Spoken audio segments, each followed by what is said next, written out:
നാട്ടിലും മറുനാട്ടിലുമായി ഈ ദിവസങ്ങളിൽ ട്രെൻഡിംഗ് ആയ ഒരുപിടി വിശേഷങ്ങളുമായി 24news.comന്റെ ഈ ലോകം ഈ ആഴ്ച എന്ന പരിപാടിയിലേക്ക് സ്വാഗതം.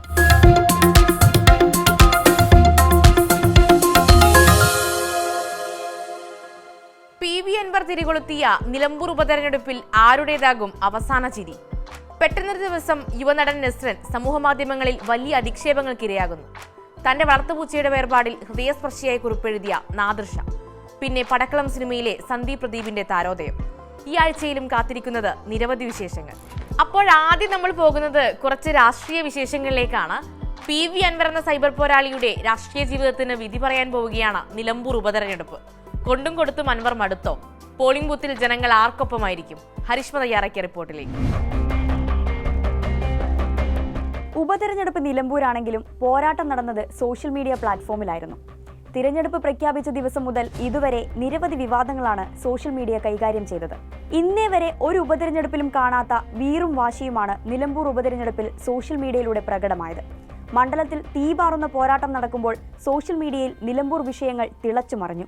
ചുമരെഴുത്തും പോസ്റ്ററുകളും വീടുകയറിയുള്ള പ്രചാരണവും റോഡ് ഷോകളും തുടങ്ങി പരമ്പരാഗതമായ തെരഞ്ഞെടുപ്പ് പ്രചാരണ തന്ത്രങ്ങളെല്ലാം മണ്ഡലത്തിൽ സജീവമായിരിക്കുമ്പോൾ തന്നെയാണ് ഡിജിറ്റൽ പ്ലാറ്റ്ഫോമിലൂടെയുള്ള പ്രചാരണം ശക്തമായി മുന്നേറിയത്. സാഹിത്യകാരന്മാരും സാമൂഹ്യ സാംസ്കാരിക നായകരും ചേരിതിരിഞ്ഞ് ആക്രമിച്ചതും പക്ഷം പിടിച്ച് രംഗത്തെത്തിയതും സോഷ്യൽ മീഡിയയിലെ കൗതുക കാഴ്ചയായിരുന്നു. എനിക്ക് നിലമ്പൂരിൽ വോട്ടുണ്ടായിരുന്നെങ്കിൽ എന്ന ടാഗ് ലൈനോടെ നടന്ന സോഷ്യൽ മീഡിയ ക്യാമ്പയിനായിരുന്നു നിലമ്പൂർ ഉപതെരഞ്ഞെടുപ്പിലെ ഏറ്റവും ആകർഷകമായ ഇനം. കോൺഗ്രസ് നേതാക്കളുടെ പെട്ടി പരിശോധന നിലമ്പൂരിലും വിവാദമായി. ഷാഫി പറമ്പിലും രാഹുൽ മാങ്കുട്ടത്തിലും സഞ്ചരിച്ച വാഹനം തടഞ്ഞു നിർത്തി പരിശോധന നടത്തിയ സംഭവം സോഷ്യൽ മീഡിയ ഏറ്റെടുത്തു, ആഘോഷിച്ചു. പിണറായിസം അവസാനിപ്പിക്കാനായി MLA സ്ഥാനം രാജിവെച്ച അൻവറിന്റെ പ്രധാന എതിരാളി പ്രതിപക്ഷ നേതാവ് VD സതീശനായി മാറി. തൃണമൂൽ സ്ഥാനാർത്ഥിയാവാനായി ഇറങ്ങി പുറപ്പെട്ട അൻവർ വീണ്ടും സ്വതന്ത്രനായി. അൻവറിനെ നേരിടാനായി മുഖ്യമന്ത്രി മണ്ഡലത്തിൽ സ്റ്റാർ ക്യാമ്പയിനറായി. UDF പ്രിയങ്ക ഗാന്ധിയെ രംഗത്തിറക്കിയതോടെ സോഷ്യൽ മീഡിയ തെരഞ്ഞെടുപ്പ് അങ്ങ് ശരിക്കും ആഘോഷിച്ചു. ജമാഅത്തെ ഇസ്ലാമിയുടെ UDF പിന്തുണ, VD സതീശന്റെ രാഷ്ട്രീയ നിലപാട് എല്ലാം പ്രാധാന്യത്തോടെ കൊണ്ടാടി. ജൂൺ 23-ന് വോട്ടെണ്ണലിനായുള്ള കാത്തിരിപ്പാണ് ഇനി. ഒന്ന് കുളിപ്പിക്കാൻ കൊണ്ടുപോയതാ, കൊന്നുകളഞ്ഞു ആ പാവത്തിനെ. തന്റെ വളർത്തുപൂച്ച സ്നോബലിന്റെ വേർപാടിനെ കുറിച്ച് നടനും സംവിധായകനുമായ നാദൃഷ ഫേസ്ബുക്കിൽ കുറിച്ചത് ഇങ്ങനെയാണ്. എറണാകുളത്തെ പെറ്റ് ഹോസ്പിറ്റലിനെതിരെ നാദൃഷ പോലീസിൽ പരാതി നൽകിയതും പൂച്ച സ്നേഹികൾ ഏറ്റെടുത്തു. കൂടുതൽ വിവരങ്ങൾ അറിയണ്ടേ? സ്വപ്ന സുജിത് പറയും. ഒന്ന് കുളിപ്പിക്കാൻ കൊണ്ടുപോയതാണ്, കൊന്നുകളഞ്ഞു പാവത്തിനെ. കഴിഞ്ഞ ദിവസം നടനും സംവിധായകനുമായ നാദൃഷ തന്റെ ഫേസ്ബുക്കിൽ കുറിച്ചത് ഇങ്ങനെയാണ്. തന്റെ വളർത്തുപൂച്ച സ്നോബലിന്റെ വേർപാടിന് പിന്നാലെയാണ് നാദൃഷ ഇങ്ങനെ ഒരു പോസ്റ്റ് ഇട്ടത്. എറണാകുളം പെറ്റ് ഹോസ്പിറ്റൽ എന്ന സ്ഥാപനത്തിനെതിരെയാണ് നാദൃഷ പോസ്റ്റ് ഇട്ടതും തുടർന്ന് പാലാരിവട്ടം പോലീസിൽ പരാതി നൽകിയതും. 4 വർഷമായി നാദൃഷയുടെ കുടുംബത്തോടൊപ്പം ഉണ്ടായിരുന്ന പേർഷ്യൻ പൂച്ചയാണ് സ്നോബൽ. കുളിപ്പിച്ച് വൃത്തിയാക്കാൻ വേണ്ടിയാണ് മകൾ പൂച്ചയെ ആശുപത്രിയിൽ എത്തിച്ചത്. പൂച്ചയെ മയക്കാതെ ഗ്രൂം ചെയ്യാമെന്ന് ജീവനക്കാർ പറഞ്ഞെങ്കിലും മകൾ ഇക്കാര്യത്തിൽ സംശയം പ്രകടിപ്പിച്ചു. പൂച്ച അക്രമ സ്വഭാവമുള്ള കൂട്ടത്തിലാണെന്നും വ്യക്തമാക്കി. എന്നാൽ ഇതിലും വലിയ പൂച്ചകളെ മയക്കാതെ ഗ്രൂം ചെയ്തിട്ടുണ്ടെന്ന് പറഞ്ഞ ജീവനക്കാർ പൂച്ചയുടെ കഴുത്തിൽ ചരട് കെട്ടി വലിച്ചുകൊണ്ടുപോയെന്നാണ് നാദൃഷ പറയുന്നത്. കുറച്ചു കഴിഞ്ഞ് പൂച്ച ചത്തുവെന്നും മയക്കുന്നതിനിടെ ഹൃദയാഘാതം വന്നതാണ് കാരണമെന്നും ആശുപത്രി ജീവനക്കാർ അറിയിച്ചു. ആരോഗ്യവാനായ തന്റെ പൂച്ചയുടെ മരണം ആശുപത്രി ജീവനക്കാരുടെ അനാസ്ഥ കാരണമാണെന്നാണ് നാദൃഷ ആരോപിക്കുന്നത്. ഒന്നും അറിയാത്ത ബംഗാളികളും ഒപ്പം മലയാളികളുമാണ് അവിടെയുള്ളത്. അവിടെ ഡോക്ടർമാർ എന്ന് പറഞ്ഞിരിക്കുന്ന വിവരവും വിദ്യാഭ്യാസവും ഇല്ലാത്ത വൃത്തികെട്ടവന്മാരുടെ കയ്യിൽ വളർത്തുമൃഗങ്ങളെ നൽകരുത് എന്ന് നാദൃഷ തന്റെ ഫേസ്ബുക്ക് പോസ്റ്റിൽ കുറിച്ചു. എന്നാൽ നാദൃഷയുടെ ആരോപണങ്ങൾ ആശുപത്രി ഉടമ ഡോക്ടർ അനീഷ് ആന്റണി നിഷേധിച്ചു. പൂച്ചയ്ക്ക് അനസ്തേഷ്യ നൽകിയത് ഡോക്ടർ തന്നെയാണെന്നും കൃത്യമായ അളവിലാണ് മരുന്ന് നൽകിയതെന്നും അദ്ദേഹം വ്യക്തമാക്കി. പെട്ടെന്നുണ്ടായ ഹൃദയസ്തംഭനമാണ് മരണകാരണമെന്നും പോസ്റ്റ്മോർട്ടത്തിന് ശേഷമേ യഥാർത്ഥ കാരണം വ്യക്തമാകൂ എന്നും ഡോക്ടർ കൂട്ടിച്ചേർത്തു. നാദൃഷയുടെ പരാതിയിൽ പാലാരിവട്ടം പോലീസ് അന്വേഷണം ആരംഭിച്ചിട്ടുണ്ട്. പോസ്റ്റ്മോർട്ടം റിപ്പോർട്ടിനായി പോലീസ് കാത്തിരിക്കുകയാണ്. ഈ സംഭവത്തിൽ സമാനമായ അനുഭവങ്ങൾ നേരിട്ട പലരും നാദൃഷയുടെ ഫേസ്ബുക്ക് പോസ്റ്റിൽ കമന്റുകളുമായി എത്തിയിട്ടുമുണ്ട്.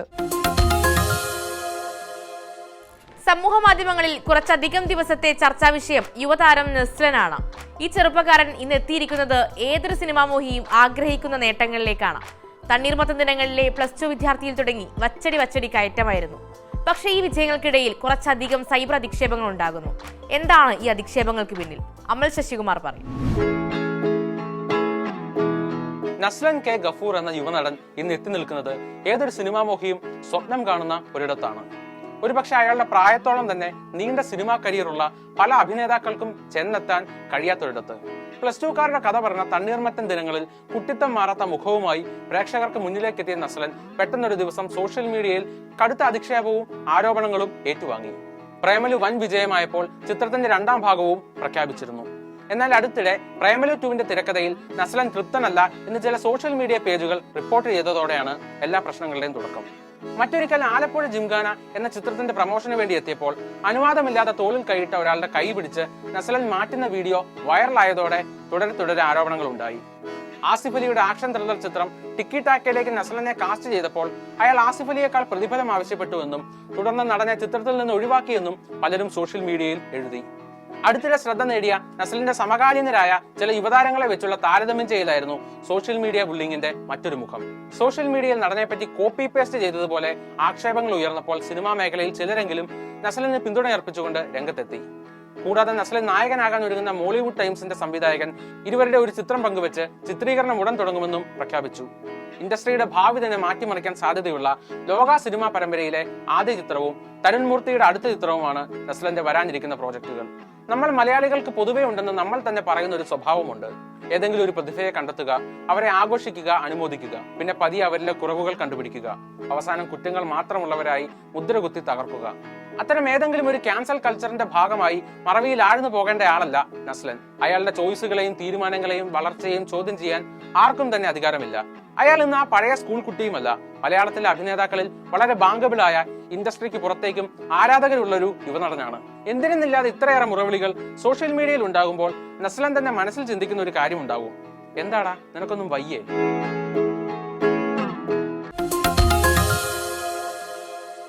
അങ്ങനെ നസ്ലിനെതിരെ സൈബർ ആക്രമണങ്ങൾ തുടരുമ്പോൾ മലയാള സിനിമയിലെ പുതിയ താരോദയമായി സന്ദീപ് പ്രദീപ് മാറുകയാണ്. ആലപ്പുഴ ജിംഖാന, ഫാലിമി തുടങ്ങിയ സിനിമയിലൂടെ നമ്മളെ ചിരിപ്പിച്ച സന്ദീപ് പ്രദീപ് പടക്കളം സിനിമയിലെ മാസ് റോളിലൂടെ കയ്യടി നേടുകയാണ്. സന്ദീപ് പ്രദീപിന്റെ സിനിമാ ജീവിത വിശേഷങ്ങളുമായി പൂജ രമേശ് ചേരും. ബോക്സ് ഓഫീസിൽ മികച്ച പ്രതികരണങ്ങളുമായി മുന്നേറിയ ചിത്രമാണ് പടക്കളം. തിയേറ്റർ റിലീസിൽ തന്നെ പ്രേക്ഷകർ ഏറ്റെടുത്ത ചിത്രം OTT-യിലേക്ക് എത്തിയതോടെ സ്വീകാര്യത കൂടിയിട്ടുണ്ട്. നവാഗതനായ മനു സ്വരാജ് സംവിധാനം ചെയ്ത ചിത്രത്തിലെ ഓരോ കഥാപാത്രങ്ങളും സീനുകളും സോഷ്യൽ മീഡിയയിൽ ഇന്ന് ചർച്ചാ വിഷയമാണ്. അതിൽ എടുത്തു പറയേണ്ട ഒരു പേരുണ്ട്, സന്ദീപ് പ്രദീപ്. സുരാജ് വെഞ്ഞാറമൂട്, ഷറഫുദ്ദീൻ എന്നിവരുടെ കഥാപാത്രങ്ങളോടൊപ്പം കട്ടയ്ക്ക് പിടിച്ചു നിന്ന സന്ദീപിന്റെ അഭിനയത്തിന് മികച്ച പ്രേക്ഷക സ്വീകാര്യതയാണ് ലഭിക്കുന്നത്. ഫാലിമിയിലും ആലപ്പുഴ ജിംഖാനയിലുമെല്ലാം നായകതുല്യ വേഷം ചെയ്ത സന്ദീപ് പടക്കളത്തിലൂടെയാണ് നായകനായി അരങ്ങേറ്റം കുറിച്ചിരിക്കുന്നത്. ഫ്രണ്ട് ബെഞ്ചറായ ജിതിന്റെ ജീവിതവും കോമഡിയുമെല്ലാം ഇതിനോടകം തന്നെ പ്രേക്ഷകർ ഏറ്റെടുത്തു കഴിഞ്ഞു.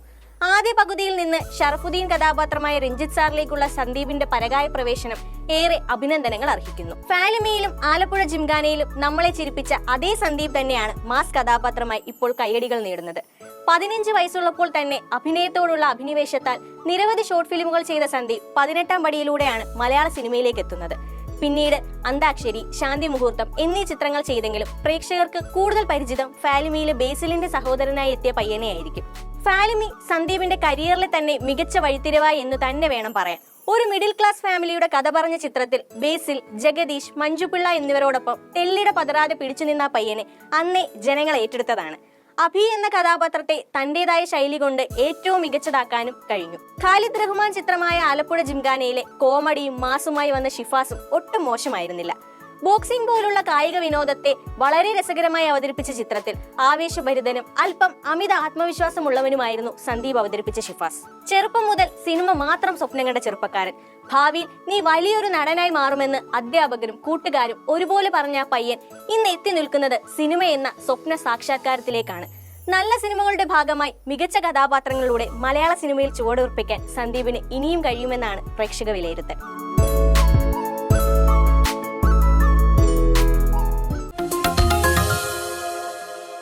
അപ്പോൾ നമ്മൾ അവസാനിപ്പിക്കുകയാണ്. ഈ ലോകം ഈ ആഴ്ച അടുത്ത ബുധൻ ജൂൺ 25 നിങ്ങളിലേക്ക് എത്തുമ്പോൾ നിലമ്പൂർ ഉപതെരഞ്ഞെടുപ്പിന്റെ വിധി അറിഞ്ഞിട്ടുണ്ടാകും. അവിടെ സർപ്രൈസുകളും ഉണ്ടാകും. വീണ്ടും കാണും വരെ ഗുഡ് ബൈ ഫ്രം മേഘ്ന മുരളി. Keep watching 24.